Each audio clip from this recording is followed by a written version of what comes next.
Hello and welcome to Snack Decisions, the show where I help you make good snack decisions. Yes, it's the best, most wonderful time of the year. Easter! Easter candy is back. It has taken over the Valentine's Day candy. It's amazing. It's awesome. I love Easter. Best candy holiday of the year. I started this whole YouTube channel last year to basically focus on Easter candy when I started. And now it's back again, so I'm going to be doing some other different things, but some similar. Like this one. I couldn't ignore it, and I'm very, very interested to see if it tastes the same as the original ones. Yes, the Cadbury mini eggs are back. Here they are. These are the rainbow Cadbury mini eggs, which are basically like the regular ones, except they come in this, I'm assuming it's a rainbow shell, which is different from the kind of dull ones of the originals. So I don't know how they're going to taste, if they're going to taste differently. If you want more information about the Cadbury mini eggs, the whole story with that, go back to Snack 1, the first one, where I did the Cadbury mini eggs and then the Cadbury mini eggs Royal Dark together side by side. So yeah, I'm very excited to try this. I want to see how maybe it's different. I don't know. So first, I have to get into them.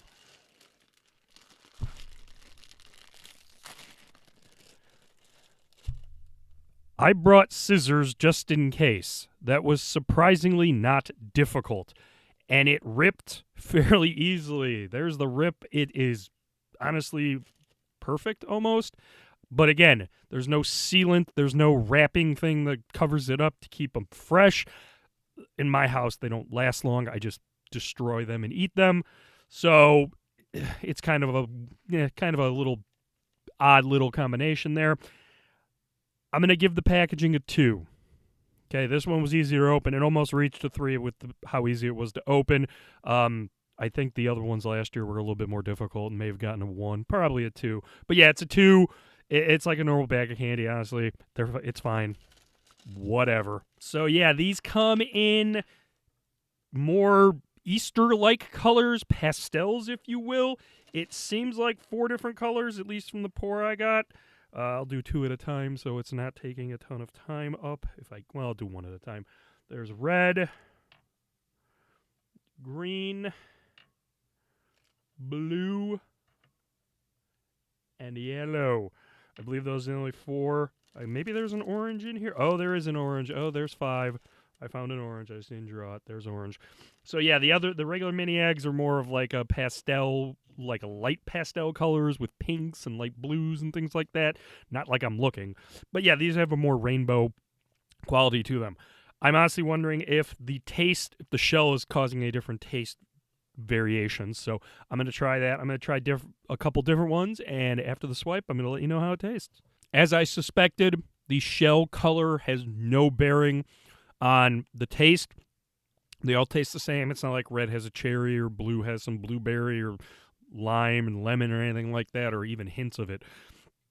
It could be a power of suggestion if you're getting a little slightly different flavor. They're all this rich, creamy, melt in your mouth chocolate that just goes on for days. Honestly, they're like the mini eggs, for crying out loud. I don't know. Again, I'm hoping to find the difference here, but I don't see it right now. These are going to be 5-star in taste. You know that already. But I have a little surprise here because I am going to actually do the side-by-side. Because while I was at Costco, they had the 42-ounce bag of mini eggs. Yes, this is the one that's the 5-star packaging because it has the resealable top. Oh, I love these so much. Being able to reseal it, that's a 5-star. You tear it off, you reseal it. This can last all year. Not like it's going to. But I'm really, really excited to try these against the rainbow to see if there is any discernible difference or if I should just be buying these regular. I don't know. So I'm going to do a side-by-side and see if it actually does taste different. 2 big differences I found. Neither have to do with the taste. They basically taste the same. 1, there you go. You can see the darker, more vibrant one is the rainbow-colored one, and the more pastel, dull one are the regular mini eggs that you normally get, so that's one difference. The second difference, it seems like the rainbow ones have that shell is a little bit harder to get through, not harder to get through, but is more substantial. There's more crunch. Whereas the regular Cadbury mini eggs kind of it has that crunch, but it's a little bit easier to chew through. This and it's not like either of them are difficult to get through, but there's a little bit more of a crunch character and maybe a harder or thicker shell on the rainbow ones. Might be more satisfying, but as far as I can tell, it's the same creamy interior. There is absolutely no difference in taste on either of these. So basically, it's the shell, which, hey, I'm glad to know that now, honestly. But yes, obviously, 5-star taste, you're going away with it. These are my favorite candies every year. For value, I wanted to get these in my hands so I could start doing this as soon as possible. So as soon as I saw them, so this was like really quickly right after Valentine's Day was over, I bought them. Regular price is $8 a bag. I like these, so at $8 a bag, that's a 2-star value. Normally it'd be a 1, but I really like these, so I'm going to give it a 2 at $8. I paid $6 for a bag, a small bag like this.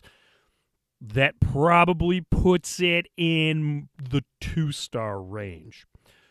Later on, as you get closer to Easter, they start discounting these. Maybe 2 for $6, 2 for $5. There you go. That's when you start getting it. That's like a 5-star value. Or this gigantic 42-ounce bag of mini eggs that I got at Costco for like $13. Yeah, that's a 5-star value. So what I paid for it at $6, that's a 2-star value. You get that number down, and it will go down. That becomes more, 4 or 5-star value. But as presently, that's a 2-star value. Honestly, don't pay the $6 for this. Either get the regular mini eggs. I think they're all the same price. But yeah, wait until they get discounted a little bit. That's when you start really winning. But again, they're good enough that even $6 is insane, but they're so good that I still give it a 2. So there you go. Let's head on over to the snack bar, shall we? And over at the snack bar, a new brewery to the show. Let me get that on there. Working Draft Beer Company, Dad Bod. It's an oatmeal stout.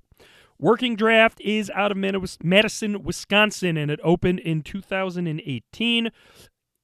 They focus on IPAs. They have a fair amount of IPAs, but I honestly, at the top of my mind, consider them more of a Pilsner lager brewery. This is obviously an oatmeal stout, which fits in my head of those, a classic style that not too many places brew straight up. I mean, oatmeal stouts come out now. They're usually barrel-aged or there's something in them. This is just a straight oatmeal stout. So that jives with what I think of Working Draft as. They were opened by Ryan Brown, Clint Lohman, Ben Thaferick, and Jay Bowen. Clint Lohman is the head brewer and the one who's in charge of making all these great beers. But yeah, they have a nice. It's an interesting spot. It's next to like a park or something. There's enough room. I went to their winter fest where they were poking. You put a poker in the beer and it foams up, gives it a little bit of different flavoring. This was not on tap. I would have liked to have tried with a poke to see if it does anything. Usually added some marshmallow if you did it correctly or with the correct beer. But yeah, Working Draft, definitely one of the top places to go in Madison if you are ever in Madison. It's on my short list of breweries I like to get to, honestly. So yeah, let's check out this Dad Bod Oatmeal Stout. Ignore the dirty glass, but yeah, this is like off light. It's dark, but it's not pitch black. It poured brown. There is some light coming through behind the dirty bubbles. This is how you know the glass is dirty. Out those dirty bubbles. Sorry, but holding it up to the light, it did turn a lighter brown, but that was like indirect light. Yeah, again, it's got a nice light hue. Definitely won't mistake this for a stout at any point. The star on the aroma is a light roast. Okay, it does have some stout components. Not over the top like an imperial stout or a milk stout or something like that with chocolate and roast, but it's just a pleasant roast character. Nothing too big. It comes off as maybe a little like a hop aroma, not necessarily a bitterness, but some maybe. But yeah, roast is the main star on this. Maybe you don't really smell the oatmeal, honestly. That's mainly meant as a mouthfeel component. So yeah, roast, I would say, stars in this. I could be convinced there might be a little bit of a chocolate malt being used on this, so there is a chocolate component as well. But definitely, yeah, Roast is the star on this.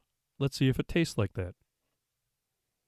So a couple things about this Dad Bod. It is 5.5% ABV. I forgot to mention that. So as soon as it hits the lips, again, I'm used to like Imperial Stouts and big things and barrel-aged things. So it hits the lips and you think it's going to go like a lager or an ale, a very light one. It's just going to drift off. No, that's where the oatmeal comes in. It has a bigger, fuller mouthfeel because of that oatmeal. The roast, by far, stars. There is a bitter roast character throughout the whole thing. There might be a little bit of a chocolate character. Not much. It's not. I would say that just because I know some of these oatmeal stouts have that. You don't get a ton of it on this, though. There's a little bit of a chocolate component, but it's so roasty and so bitter. That bitterness, I've been talking for like, a minute at this point. That bitterness is still hanging around. It is really, really making me want to drink more and more of it, and I can finish this can because it's only 5.5%. That is an amazing feat, honestly. And this is where I have to also get out of my own way, mainly because when you throw a stout, an oatmeal stout, 5.5% in front of me, I immediately go to like, oh, it's not Imperial, it's not big and big mouthfeel, big bold flavors. No, it's a 5.5% oatmeal stout. It's supposed to be like this. So in that realm, this is a 5-star oatmeal stout. The roast character is prevalent. It is easy to drink. The mouthfeel is full. It's exactly what you want out of an oatmeal stout. Yes, you could get a pint of this and come back up for another one and drink it, honestly. You might be able to get 3 or 4 pints before you start actually feeling it. It's not like getting, 6 ounces of a barrel-aged Imperial Stout and you're off your rocker, or an Imperial Stout where it's like, oh, maybe a 12-ounce pour and you're done. No, this one you can keep drinking and drinking. It's definitely sessionable and flavorful, and that's very important, honestly. Now the moment of truth. I'm hoping there's a chocolate component being added to this, which I think there will be, but let's pair it. So it depends on how you eat the rainbow mini egg with the beer here. If you put the egg in your mouth, take a sip of the beer, and then crunch into it, the bitter roast from the beer hits first, and then it kind of melds with the chocolate in the mini egg, and then by the end, there is no bitterness. It is all creamy, chocolatey mini egg that winds up taking over. If you crack the egg first in your mouth and then pour the beer into it, there is no bitterness. It just becomes this full mouthfeel oatmeal stout with a chocolate kick to it. I probably would have liked it to exhibit some roast character even while the egg was cracked in your mouth, as opposed to this just taking over. Now, that probably would have meant a higher ABV beer, which I am, again, fine with the 5.5% here.